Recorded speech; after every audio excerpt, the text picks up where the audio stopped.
ہر شے کا اللہ کے دربار میں حساب ہے۔ کچھ ایرانی زائر کہتے ہم کربلا گئے تو 40 کے دن تھے، ہر بندہ کہہ رہا تھا آپ ہمارے گھر آئے، ہمارے گھر آئے۔ کہتے ہمیں جلدی کربلا پہنچنا تھا، ہم نہیں رکے۔ ایک چھوٹا سا گاؤں تھا بیچ میں، ایک بوڑھا 75 سال کا، اس نے آ کر ہمارے قدم پکڑ لیے، اتنی شدت سے رو رہا تھا، لگ یہ رہا تھا اگر اس کی دعوت کو قبول نہ کیا کہیں اسے یہیں پہ سخت تاری نہ ہو جائے۔ کہ زیادہ نہیں، بس آؤ میرے سفرے پہ کھانا کھاؤ، اگر تو میرے سفرے پہ کھانا کھائے گا میں ایسے محسوس کروں گا کہ گویا حسین میرے گھر میں مہمان بن کے آئے ہیں۔ خلوص ہم نے کہا بوڑھا ہے، ہم نے کہا ٹھیک ہے کھانا کھائیں گے پر جلدی نکل جائیں گے، ٹھیک ہے 1-2 گھنٹہ آرام کرو، اپنی جورابیں دو، میلے کپڑے دو، وہ بھی دھلنے کے لیے دیتا ہوں، تھوڑے فریش ہو جاؤ گے، 2 لقمے کھانے کھاؤ، مجھ غریب کا دل خوش ہو جائے گا۔ کہتے ہیں اس کے گھر ہم چلے گئے، اس نے کہا ٹھیک ہے میں 1 گھنٹے میں کھانا تیار کرتا ہوں۔ ہم تھوڑا کمر سیدھی کر کے بیٹھ گئے۔ اس بوڑھے کے گھر کی دیوار کے اوپر ایک پینٹنگ لگی تھی، پینٹنگ تھوڑی عجیب تھی جس نے ہمیں اپنی طرف کھینچا۔ ہم نے کیا دیکھا، اس پینٹنگ پہ ایک تابوت ہے، میت ہے اندر، اس تابوت کے ساتھ میں قبر ہے کھدی ہوئی۔ ہم نے کہا یہ کیسی پینٹنگ ہے، لوگوں کے گھروں میں جاؤ یا کربلا کی ذریعے یہ چیزیں ہیں، لیکن یہ کیسی پینٹنگ ہے جس میں تابوت ہے، تابوت کے اندر میت اور سامنے کھدی ہوئی قبر ہے۔ بوڑھا آیا، ہم نے کہا بوڑھے بتاؤ یہ پینٹنگ کا ماجرا کیا ہے؟ اس نے کہا پہلے کھانا کھا لو، کہیں ایسا نہ میں بتاؤں تم رونے لگو، مولا کے ظاہر ہو، سکون سے کھانا کھاؤ۔ اصرار کیا کہ نہیں کھانا کھاؤ۔ کھانا کھا لیا ہم نے کہا اب بتا، کہ یہ جو تابوت دیکھ رہے ہو یہ میرا تابوت ہے، یہ جو قبر دیکھ رہے ہو یہ میری قبر ہے۔ ایک دن میں مر چکا تھا، میرا جنازہ تابوت میں تھا، اسی طرح میری قبر کھدی ہوئی تھی۔ آج جو میں تمہارے سامنے زندہ ہوں نا، یہ حسین کی دعا کا نتیجہ ہے۔ ایسے کئی معجزے ہو چکے ہیں۔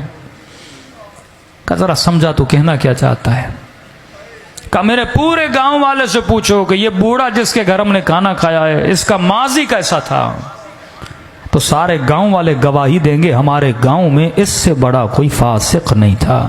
مجھے نہیں یاد کوئی ایسا گناہ تھا جو میں نے نہیں کیا، میرا حسین ابن علی سے لینا دینا نہیں تھا، میری ایک اپنی غفلت کی زندگی تھی۔ صدام واصل جہنم ہوا، 40 کا سلسلہ شروع ہوا، میں نے دیکھا جوک در جوک کچھ لوگ ہیں جو کربلا حسین کی زیارت کے لیے جا رہے ہیں۔ میرا دماغ تو تھا ہی شیطانی نا، میں نے کہا جاتا ہوں ان زائروں کو لوٹتا ہوں، کسی کا موبائل لوٹوں گا، کسی کے پیسے لوٹوں گا، تھکے ہوئے ٹوٹے ہوئے سو جائیں گے، لوٹ لوں گا۔ کہتا نکلا اپنے ارادہ لے کر، چائے کی سبیلیں، کھانے کی سبیلیں، موقف پہ موقف لگا ہوا، دل کیا کہ چائے پیوں۔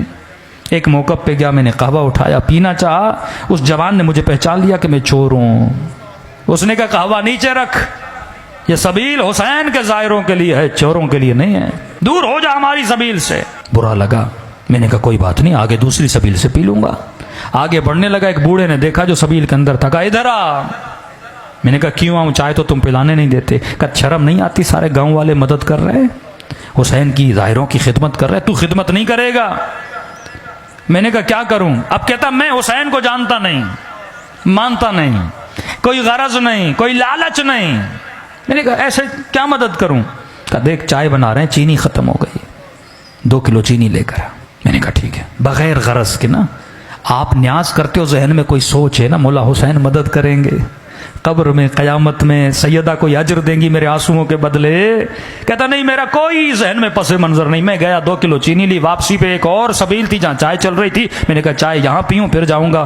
اس نے بولا بھی تو اب اس کی چائے نہیں پیوں گا، عزت نفس نے مجھے روکا۔ میں نے چینی اس کے ٹیبل پہ رکھی، چائے پینا چاہی، اس سبیل والے نے سمجھا میں اس کے لیے لے کر آیا ہوں۔ اس نے کہا مولا کا ظاہر چینی لے کر آیا ہے۔ میں روک نہ سکا، بتا نہ سکا کہ آپ کے لیے نہیں اگلے والے کے لیے۔ اس نے اٹھا لی، میں نے کہا کوئی بات نہیں، 2 کلو اور لیتا ہوں۔ آگے بڑھا، کہتا ہے قضا پوچھ کے نہیں آتی۔ آج مجمع میں بیٹھا اگر مومن یہ سمجھ رہا ہے نا 2 سال کے بعد مروں گا، 10 سال کے بعد مروں گا، یہ تیری بھول ہے۔ سیکنڈ لگتے ہیں روح کو بدن سے نکلنے میں۔ کہتا سینے میں تکلیف ہوئی، زمین پہ گر پڑا، اچانک دیکھا روح نکل چکی ہے، بدن زمین پہ پڑا ہوا ہے۔ لوگ دوڑے دوڑا چیک کیا کہ بندہ مر چکا۔ کہ اتنا فاسق تھا، میرے جنازے کو کاندھا دینے کے لیے میرے رشتہ دار تیار نہیں تھے۔ 4 مزدور ڈھونڈے، انہوں نے کاندھا دیا۔ سمجھ رہا تھا خواب دیکھ رہا ہوں، لیکن جب اپنی کھدی ہوئی قبر کو دیکھا، تابوت پہ اپنے جنازے کو دیکھا، میں نے کہا خواب نہیں، مر چکا ہے۔ کہتا اس عالم میں پریشان کھڑا تھا، کسے پکاروں؟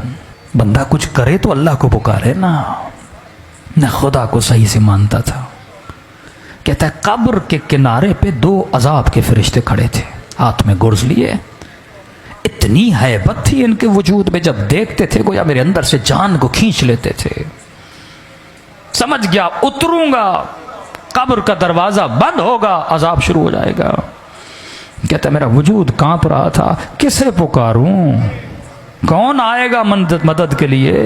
اتنے میں میرے پیچھے سے ایک میٹھی سی آواز آئی، اور آواز نے ملائکوں کو مخاطب کیا، اے ملائکۃ اللہ، میرے دوست کو ڈرا کیوں رہے ہو؟ میں نے کہا کون ہے اس عالم میں مجھے اپنا دوست کہہ رہا ہے؟ کہتا ہے مڑ کے دیکھا تو ملائکوں نے بڑے ادب سے اسے جھک کے سلام کیا اور کہا السلام علیک یا ابا عبداللہ الحسین، حسین شہید کربلا۔ حسین نے مجھے اپنا دوست کہا۔ کہ مجھ سے زیادہ ملائکوں نے تعجب کیا کہ مولا یہ رہا اس کا نام اعمال، دور دور تک آپ کے کردار کس کے اندر خوشبو نہیں ہے، یہ آپ کا دوست کیسے بنا؟ امام نے کہا اگر دوست نہ ہوتا میری سبیل پہ 2 کلو چینی نہ دیتا۔ کون دیتا ہے بے غرض کسی کو کوئی چیز؟ کہ حسین گناہ بہت ہیں، 2 کلو چینی کی قیمت کیا؟ یہ حسین ہے، ذرا ذرا چیز کا حساب رکھتا ہے حسین، یہ کریم ہے۔ عجیب جملے اس بوڑھے نے کہے کہ سننے والے ایرانی سارے زائر رونے لگے کہ اتنے کریم ہمیں پتہ نہیں تھا مولا حسین کا۔ امام نے کہا 2 کلو چینی کے اندر جتنے چینی کے دانے تھے، ہر دانے کے عوض اس کا 1 گناہ مٹا دو۔ کہ مولا مٹا دیے، اب بھی گناہ بہت ہیں۔ کہا 2 کلو لینے گیا تھا، لی نہیں تھی۔ اگر تو کربلا جانے کی نیت کرے بیچ میں مر جائے نا، ثواب لکھا جائے گا۔ آیا تو تھا نا، نیت تو کی تھی نا۔